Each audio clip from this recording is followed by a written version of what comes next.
शुक्लां ब्रह्मविचारसारपरमामाद्यां जगद्व्यापिनीं वीणापुस्तकधारिणीमभयदां जाड्यान्धकारापगां हस्ते स्फाटिकमालिकां विदधतीं पद्मासने संस्थितां वन्दे तां परमेश्वरीं भगवतीं बुद्धिप्रदां शारदां।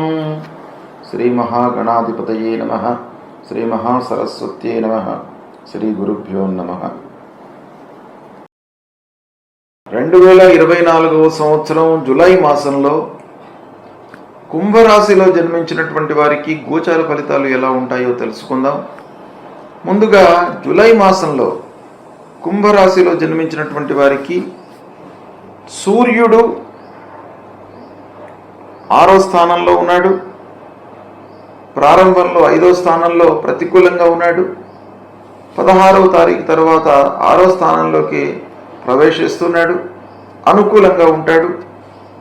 ఇక అంగారకుడు ప్రారంభంలో 3వ స్థానంలో అనుకూలంగా ఉన్నాడు. తదనంతరం అర్ధాష్టమ స్థానంలోకి ప్రవేశిస్తున్నాడు, ప్రతికూలంగా ఉంటాడు. ఇక బుధుడు 6-7 స్థానాలలో అనుకూలంగా ఉన్నాడు. గురువు అర్ధాష్టమ స్థానంలో ప్రతికూలంగా ఉన్నాడు. శుక్రుడు ప్రారంభంలో 5వ స్థానంలో అనుకూలంగా ఉన్నాడు. తర్వాత షష్ఠమంలోకి ప్రవేశించాడు, ప్రతికూలంగా ఉన్నాడు. శనైశ్వరుడు జన్మస్థానంలో ప్రతికూలంగా ఉన్నాడు. రాహువు ద్వితీయ స్థానంలో ప్రతికూలంగా ఉన్నాడు. కేతువు అష్టమ స్థానంలో ప్రతికూలంగా ఉన్నాడు. ఈ విధంగా గ్రహస్థితి ఉంది. ఎక్కువ గ్రహాలు ప్రతికూలంగానే ఉన్నాయి కుంభరాశి వారికి. కాబట్టి ఈ మాసంలో కుంభరాశి వారు కొంత జాగ్రత్తగా నిర్ణయాలు తీసుకోవాలి. సామాన్య ఫలితాలు ఎక్కువగా ఉండే అవకాశాలు ఉన్నాయి. నిర్ణయాలు చాలా జాగ్రత్తగా తీసుకోవాలి. ప్రధానమైనటువంటి గ్రహాలు గురు, శని, రాహువు, కేతువు. ఈ గ్రహాలు ప్రతికూలంగా ఉన్నాయి కాబట్టి అన్నిటిపైన కూడాను వీటి యొక్క ప్రభావము ఉంటుంది. కనుక నిర్ణయాలు ఆచితూచి తీసుకోండి. ఇక ఇంటి వాతావరణము మొదట్లో మీకు అనుకూలంగా ఉంటుంది. 2-3 వారాలలో అనవసరమైనటువంటి చర్చల మూలకంగా ఇబ్బందులు, ప్రశాంతత లేకపోవడము, పెద్దల యొక్క మాటకి పిల్లలు వాళ్ళ యొక్క వ్యవహారము, జీవన విధానం లోపల గ్యాప్ ఏర్పడము, ఇలాంటివి ఉండడం మూలకంగా ఇంట్లో కొన్ని ఇబ్బందులు కనబడుతున్నాయి. ఇక ప్రారంభంలో స్నేహితులు, బంధువులు ఇంటికి రావడం, వారి మూలకంగా ఖర్చులు పెరుగుతాయి. తద్వారా కొన్ని పనులు కూడాను నెరవేరేటువంటి అవకాశాలు ఉన్నాయి. సరే, ఒక పక్కన ఖర్చులు, వాళ్ళు రావడము, వారికి కావలసినటువంటివి సదుపాయాలు అన్నీ ఏర్పాటు చేయడం మూలకంగా ఖర్చులు తప్పవు. అయినప్పటికీ కొన్ని పనులు వారి మూలకంగా నెరవేరేటువంటి అవకాశాలు కనబడుతున్నాయి. ఇక ప్రథమార్థంలో వ్యాపారస్తులకు బాగా ఉంది.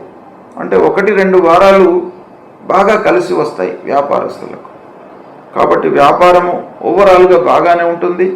ఇక ద్వితీయార్థంలో అంటే 3-4 వారాలలో కొంత క్రయ విక్రయాలలో స్తబ్దత నెలకొనేటువంటి అవకాశాలు ఉన్నాయి. కనుక పెట్టుబడులపై మీరు బాగా ఆలోచించి చేయండి. ఇక సంగీత సాహిత్య కళాకారులకు మట్టుకు అనుకూలంగా ఉంటుంది. విద్యార్థులు శ్రమించాలి.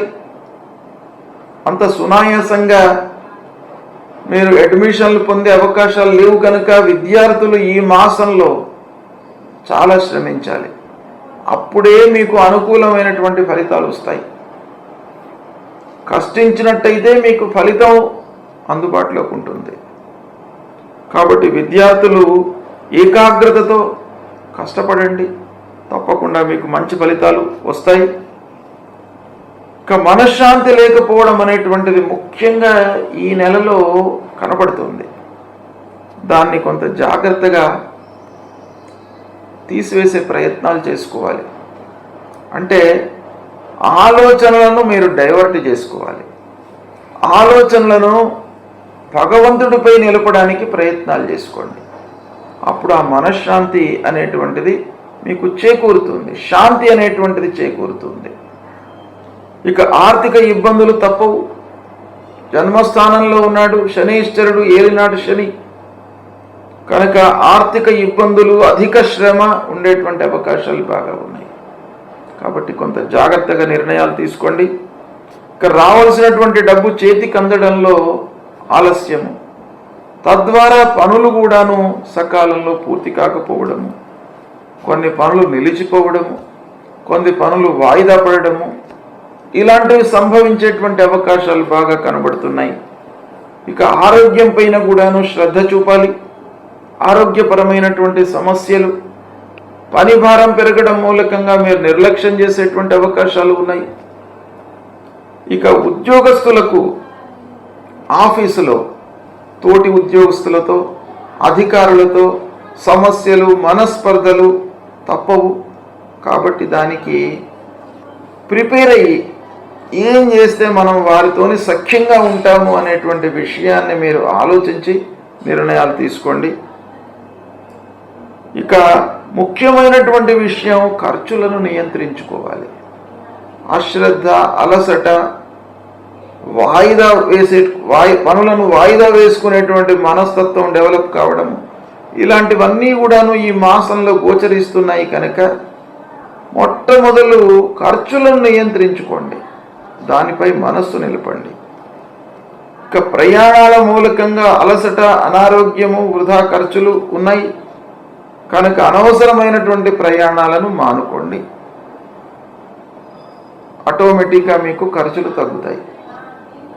కాబట్టి అనవసరమైనటువంటి ఆలోచనలను, అనవసరమైనటువంటి ప్రయాణాలను తగ్గించుకోండి. ఈ విధంగా సామాన్యంగా గ్రహస్థితి ఉంది కుంభరాశిలో జన్మించినటువంటి వారికి.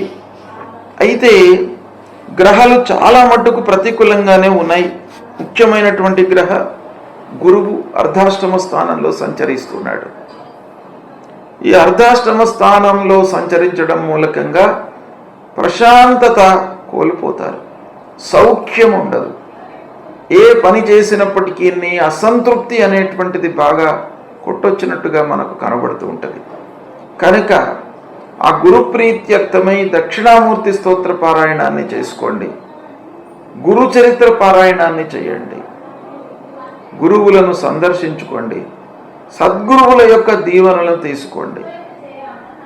దేవానాంచ ఋషీణాంచ గురుం కాంచన సన్నిభం వందనీయం త్రిలోకానాం తన్నమామి బృహస్పతి అనేటువంటి ఈ మూలమంత్రాన్ని ప్రతినిత్యం కూడాను జపించండి. గురువు యొక్క అనుగ్రహం లభిస్తుంది. తల్లిదండ్రుల దీవెనలు తీసుకోండి. శనైశ్వరుడు జన్మస్థానంలో సంచరిస్తున్నాడు కుంభరాశి వారికి. కనుక ఆ శని మూలకంగా శ్రమ ఎక్కువగా ఉండేటువంటి అవకాశాలు ఉంటాయి. కనుక శని కొరకై ఆంజనేయ స్వామి దేవాలయానికి వెళ్ళండి. ఆంజనేయ స్వామి స్తోత్రాన్ని, దండకాన్ని పఠించండి. తర్వాత నీలాంజన సమాభాసం రవిపుత్రం జమాగ్రజం ఛాయా మార్తాండ సంభూతం తన్నమామి శనైశ్చరం అనేటువంటి మూలమంత్రాన్ని ప్రతినిత్యం కూడాను చదువుకోండి. తద్వారా శనికి సంబంధించినటువంటి దుష్ప్రభావం తొలగిపోతుంది. ఇక రాహువు కేతువులు ద్వితీయ స్థానము, అష్టమ స్థానం, ఈ రెండు స్థానాలలో రాహు కేతువులు సంచరిస్తున్నారు.